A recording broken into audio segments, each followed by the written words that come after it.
a drum attached. You a talker, we got drums for that. Tryna fist fight, boy, you done for that.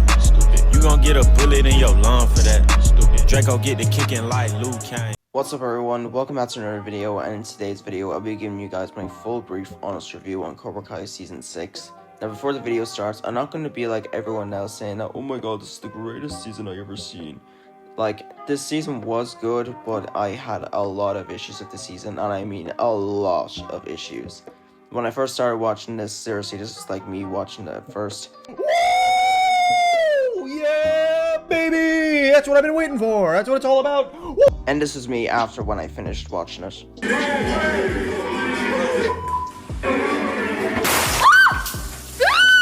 So yeah, not only I'll be talking about the negatives that I have with this season, but I'm actually going for the positives and what I actually liked out of this season.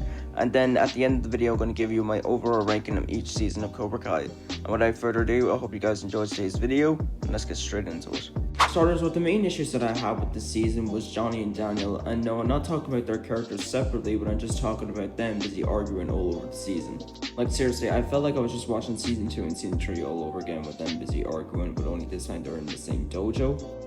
Like, the whole reason you came with the whole combined dojo is for you to teach both sides to your students, but it just felt like after when Daniel found Mr. Miyagi's box, he just go back to his old ways and he said, you know what, Johnny, our offense, we're going to keep it back to Miyagi, those same old defense bullshit, and no, nothing else, because it's the only way and the right way. And continuing on with that, another issue that I had with season 6 was just Daniel busy glazing Mr. Miyagi, but I just mean over 10 times worse. Like, I know that they're trying to keep their respects to Mr. Miyagi and Pat Maria due to obvious reasons and trying to, try to keep them connected into the show, and obviously give us a little bit of backstory on why we know that Mr. Miyagi didn't want him or Daniel to compete in fights. But oh my god, you don't need to glaze them that hard, bro. And another thing that I will touch upon is that I did not like how that Kenny and Hawk were treated so badly in this season. Like, back in the release of season 5, I made a whole video on why I think the creators of Talking didn't really give him that much screen time. Like, honestly, it seems like they just don't know what to do with his character anymore. Like, the only good things that probably came out of him is when he was in the fight, along with Miguel and the others in the frat party, and coming with the name for the dojo, but that was it. Like, man, the most majority of the part when Hawk got in part 1 was just petty and just got treated like shit. And as for Hawk in being involved in fights, like in important fights, I'm sorry, but why does he have to keep on taking the L? Like, he gets double teamed when he's fighting against Miguel and Robbie, and he is seen being lose to Devin and Dimitri. And speaking of Dimitri, him and Hawk have this little rivalry with each other, all because they didn't apply to MIT and Hawk just wanted to go to other colleges. Look, I'm sorry, but are we literally talking about the same Dimitri, who literally quickly accepted Hawk back as his friend after when he literally just broke his arm, but now that he's not going to the same college as him, now he's pissed off? I'm sorry, Dimitri, but after watching what you did in part 1, you're an L friend to Hawk. And heck, nearly my boy didn't get to go down to the Sekai Sekai. Like, he wasn't even picked. I get it that the core 4 are meant to be like the main fighters to go down, but come on. He literally won the All Valley in season 4, and the only reason that the only way that he was able to go down to the Sekai Sekai is because he was a replacement for Tori. I'm sorry, but I'll hope the writers don't do my goat dirty in part 2.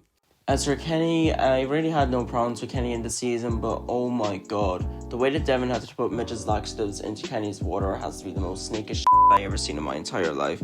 And I'm sure not just me, but I'm sure everyone else in the community thinks that Kenny should have took that spot. He deserves to go into the tournament more than Devin does. Like, I'm sorry, but I like Devin, but you are a snake for doing that. He deserves better. Another thing I touch upon is that I didn't like how Sam and Tori became friends so easily.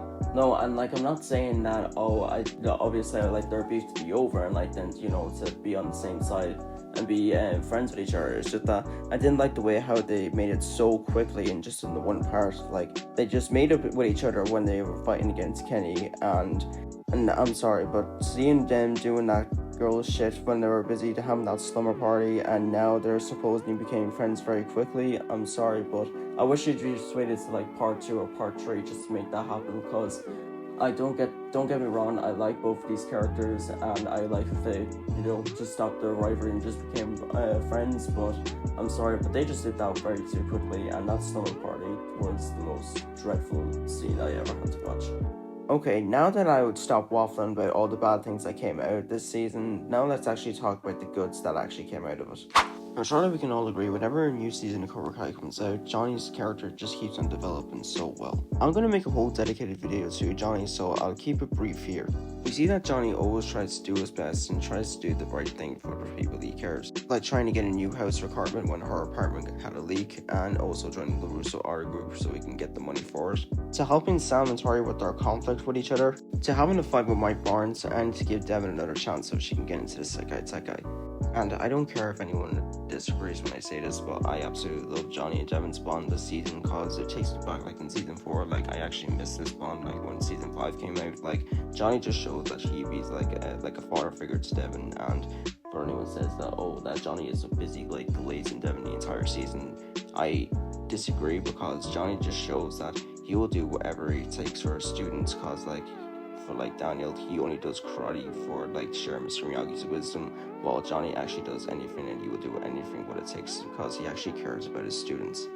Another thing I did like about the season, I like how Sean made his appearance, and like he was giving Kenny like the brother advice, saying like, "Oh, Kenny, I've never seen this anger in you, and this is the kind of anger that got me into juvie. This is the kind of point in life where you decide what kind of man you want to be.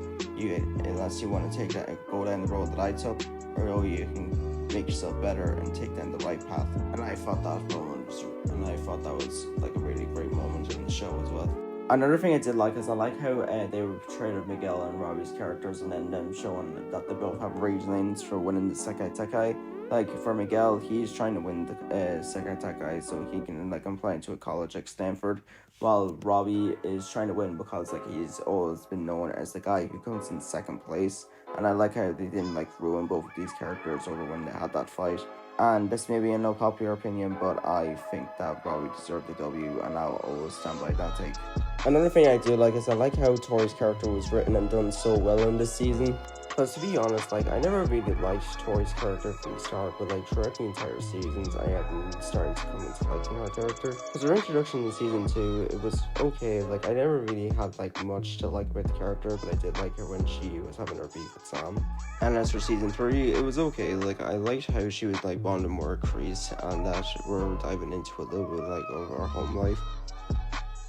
And season 4 I started actually liking her character, because I like how Amanda was willing to help Tori, even though this is literally the girl who's been beating up her daughter. And I like how she like got together with Robbie, because honestly that's like a W teenager relationship with one of my favorites, and this is probably like the only season that we actually like to get to see her happy, but until like the end of season 4, and we all know how that happened. And season 5, I definitely think that she also got a great character arc in that as well. But for season 6, oh my god, it seems like these creators do not want Sora to be happy, bro. I cannot lie. Like in part 1, everything seemed like it was going well for Tori, but then after when she sees that our mother is dying and now diving into her backstory, I like seeing that. And seeing that, that the only way that she can suffer her problems is just by fighting, and just appreciate how Peyton has played that so well. And then near coming down to the end of it, she goes back to her roots, that her being a Cobra. And to be honest, I really did thought that Tori was going to go back to Cobra Kai eventually, because when later on when we hear Kreese saying, "Oh, there's just one more last piece of the puzzle left," like, come on, like who else did you really think he was thinking of? Now I'm done talking about my negatives and my positives. Now I'm going to give you guys my overall ranking of each season of Cobra Kai. So for my overall ranking by now of each season of Cobra Kai would be Season 2, Season 5, Season 6, Season 1, Season 3, and Season 4. So for my overall thoughts, I would give this season a 7.5 out of 10. Do I think things could have been done better in this season? Yes. But does that make it a bad season? No. Whatever my thoughts are, either good or bad, I would always still like Cobra Kai. It still would be one of my favorite shows of all time, and it would always have a special place in my heart, and I'll always be grateful for watching the show. Anyway guys, that's going to be it for today's video. Thank you all for watching, and before I leave, I'm just going to give you all a heads up that if you tend to see any lack of uploads on this channel, it's due to the fact that I'm nearly going back into school tomorrow, and this will be my last year, so I really would need to study and focus. But I will try my best to balance my studying in school and whatever goes in my life, and also uploading content on this channel. But anyway, if you guys enjoyed today's video, please make sure to leave a like, subscribe, and turn on that notification bell so you don't miss when I post a brand new video. Hope you all have a great day, and I'll see you guys next time. Take care. Peace.